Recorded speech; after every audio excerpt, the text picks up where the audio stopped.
You may or may not actually start the organization, but it doesn't mean you won't be a leader in it.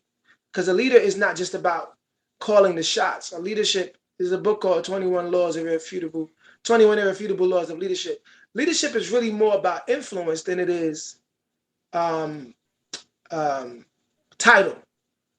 You know what I mean? Um, even Sunday at the job, there might be one person at the job who just you could tell that the people he have their ear. You know what I mean? Like when he speaks, even at the chop talk, Native's in charge, but sometimes, I talk and I get a little bit of leeway. You know what I mean? We all get leeway. I guess we're all leaders here. So it's hard this is a good example because we all like leaders here. You know what I mean? Like if Sonny said, I got something to say, everybody gonna shut up. So we all have influence here. So it's really, you can have multiple leaders, you know? So I think, Zach, just think of it differently, not as, you know, being in charge of people, but just having influence. And if that's what you have at your job, then, you're a leader there. So.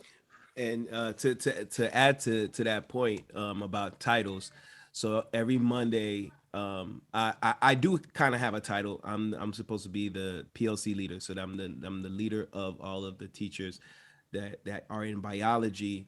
I'm supposed to be orchestrating the meetings, but even though I'm supposed to be orchestrating the meetings, we have two assistant principals that comes to the meetings, and then we have someone from the district that is kind of like a coach, whatever you want to call them, that also comes to the meeting. So you got I'm gonna sit down. I got two APs that's supposed to be in charge of us, that's Mhm. supposed to tell us what to do, and I got somebody in the district that's a science guru that's coming to give her 2 cents and her advice. You know what I'm saying, on what to do. And so I kind of started that way, right? Because everybody had their own things. Now I'm supposed to come up with the agenda as far as what our needs are, and then a lot of times they would kind of take over the meeting, and the meeting will go someplace else. So at one point I stopped really making the agenda because I'm like, I got other things to do. Y'all already got an idea what y'all want to do, so I'm just gonna let y'all do y'all thing. Mhm. What I realized though is that during that time, it's like a power struggle. The person from the district wants to really be a part of the meeting and influence the meeting, uh but she is so detail oriented that she overtakes the meeting and like overpowers the conversation.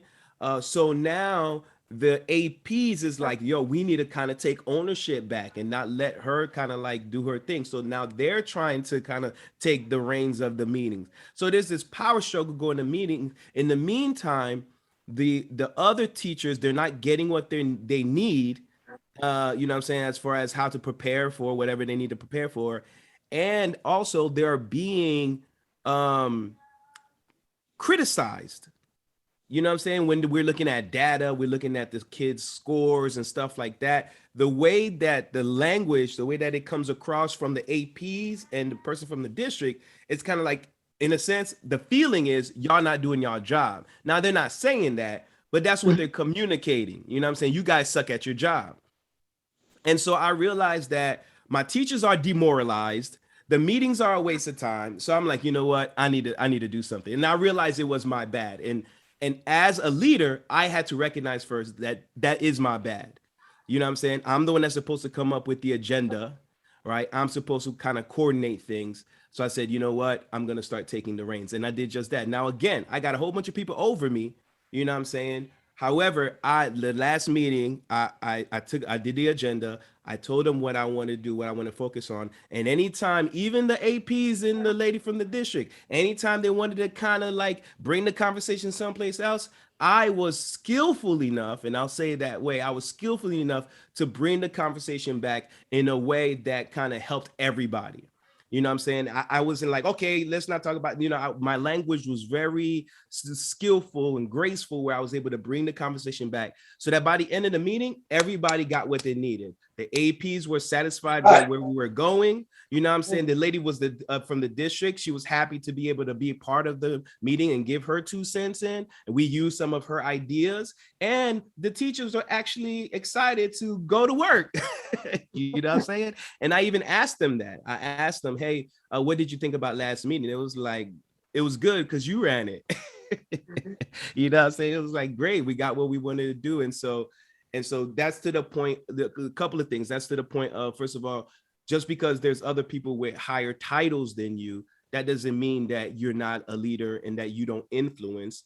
You know what I'm saying? I realized that I had a great influence in that room, you know, and that's what any great leader is able to do, is be a leader in whatever room, you know what I'm saying? Sometimes you got to be in a room and sit down. Right, you got to know to sit down. There's some rooms where there's some people that's leading. You sit and you learn. You shut up, and then you watch and learn. Yeah, that's You a know what I'm good saying? But if God gives you the opportunity to be in that room, we got to be able to stand up, because he's given us everything that we need to be able to be I love successful in it. that room.